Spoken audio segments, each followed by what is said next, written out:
The Red Room by H. G. Wells. Herbert George Wells, who was born in 1866 and who died in the year 1946, the father of science fiction, was a celebrated English writer. The Time Machine, that was published in 1895. The Invisible Man, that was published in 1897.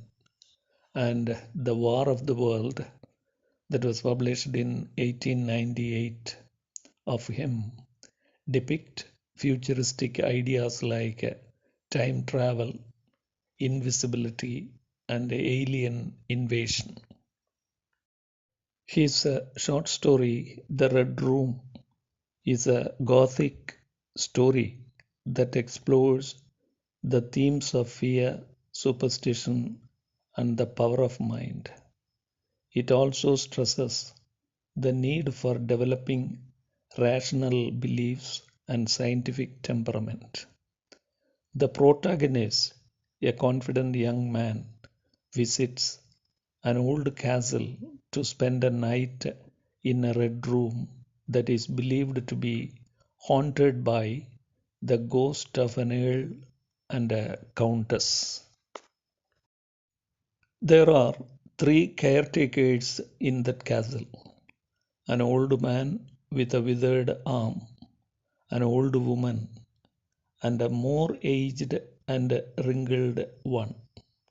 All the three dissuade the young man and say that his deciding to stay in the red room is his own choosing. The young man asks them to show the red room. They say that he has to take candles that are kept outside the door and go alone.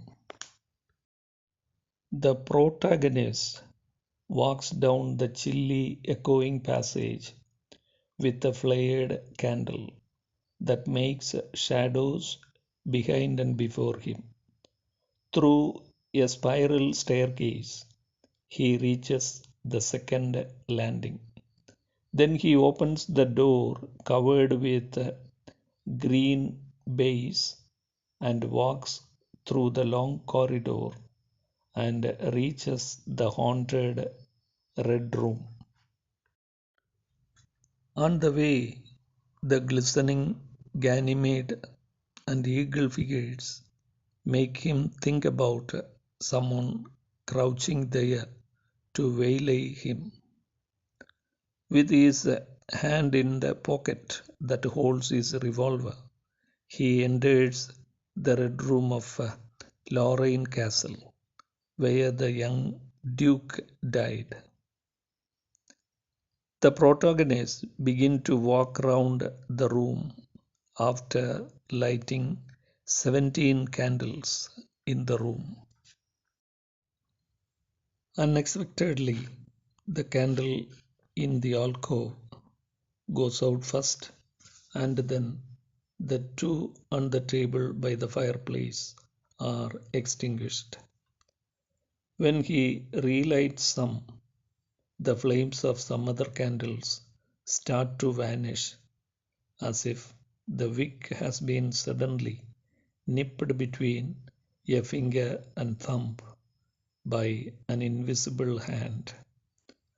As he leaps from candle to candle, accidentally he bruises himself in the thigh against the table and falls.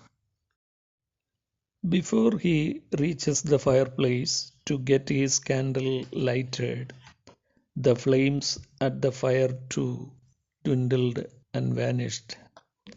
Suddenly he thinks about the moonlight in the corridor, so he makes a stumbling run for the door. As he has forgotten the exact position of the door, he gets struck with the corner of the bed in the thick darkness and then with a bulky furnishing and falls unconsciously. The protagonist opens his eyes the next morning and is asked by the three caretakers whether it was the Earl or the Countess that attacked him the previous night. The protagonist says that there was no ghost, but it was the power of darkness and fear. No doubt it was the black fear that fought against him in the room. Thus, this story delves deep into the psychological dimension of fear and observes how fear and terror can be conjured by the mind even without any supernatural presence.